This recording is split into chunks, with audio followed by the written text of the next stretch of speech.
جماعة لأ بجد،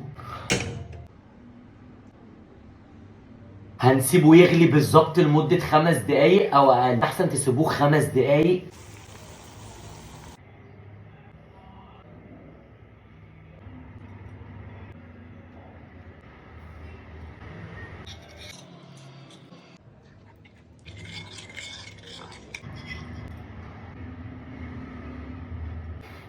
ضر.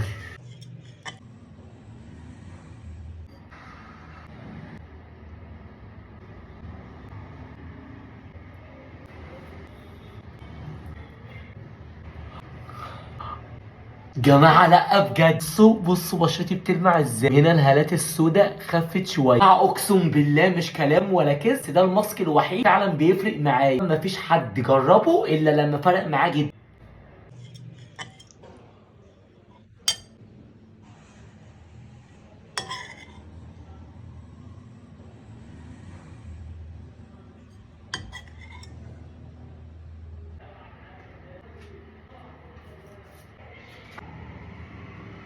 بصوا بقى، انا طبعا اول ما خلصته حطيته على وشي على طول، وده اصلا هو المفروض ما يتحطش على طول، ان ده المفروض بيبقى لسه طالع من ميه مغلي، وفي التلاجة يعني سيبناه على النار 5 دقايق، ونسيبه كمان في التلاجة 5 دقايق، ومسك كده والقوام بقى تقيل اكتر، حطوا الماسك بكل سهوله.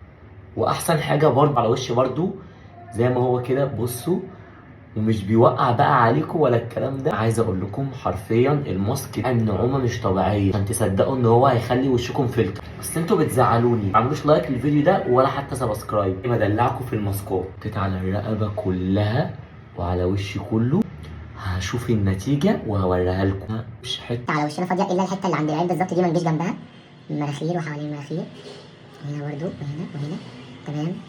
تنشيط الشعر. يا جماعه والله العظيم انا كل عيد حرفيا بعمل الماسك ده. ليه؟ بحسه فعلا ان عمل نتيجه في وشي، في ناس في امتحانات، في ناس في اشغال، فانصحكم بالماسك ده. انا اكلت الماسك تقريبا من كتر حلاوته. تعمل بايدك مش بتعمل بالفرشه. يا جماعه عايز اقول لكم، انتوا لما تعملوا بالطريقه دي احسن بكتير، تحسوا كده ان بيديكوا نتيجه احسن، فاهمين قصدي. وهنا برضو كم تكتروا منه لو عندكم هالات سودا كتير، انا عندي هالات سودا هنا. تمام.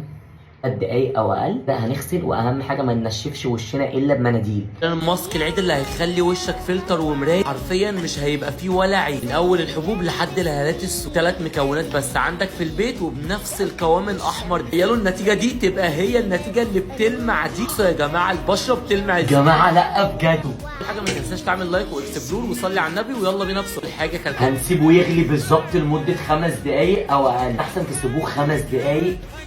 بعد 5 دقايق الكركديه كانت ملوى، هنحط نص كوبايه ميه بس كبير، هنحط ميه الكركديه ومعلقه صغيره من الكركديه ذات نفسه، معلقه زبادي، معلقه نشا، معلقه سكر، بس كده. وهنفضل نقلب كل ده لحد ما يبقى معانا القوام التقيل ده. طبعا لازم يتحط في التلاجة 3 دقايق، يطلع بالقوام التحفه ده. وبس كده، انتوا متخيلين؟ اهم حاجه انكم تقعدوا تقلبوا لحد ما يطلع معاكم بالقوام التقيل ده، عشان يعمل نتيجه مبهره بقى ويعالج اي مشاكل في وشك. لازم تحطه بالطريقه دي، مش بفرشه خالص، من اول وشك لحد الرقبه. وشك هيبقى فلتر بيلمع مع مرايه. جماعه لا بجد، بصوا بشرتي بتلمع ازاي، هنا الهالات السوداء خفت شويه. اقسم بالله مش كلام ولا كذب، ده الماسك الوحيد فعلا بيفرق معايا، مفيش حد جربه الا لما فرق معاه جدا. اعمل منشن لصاحبك.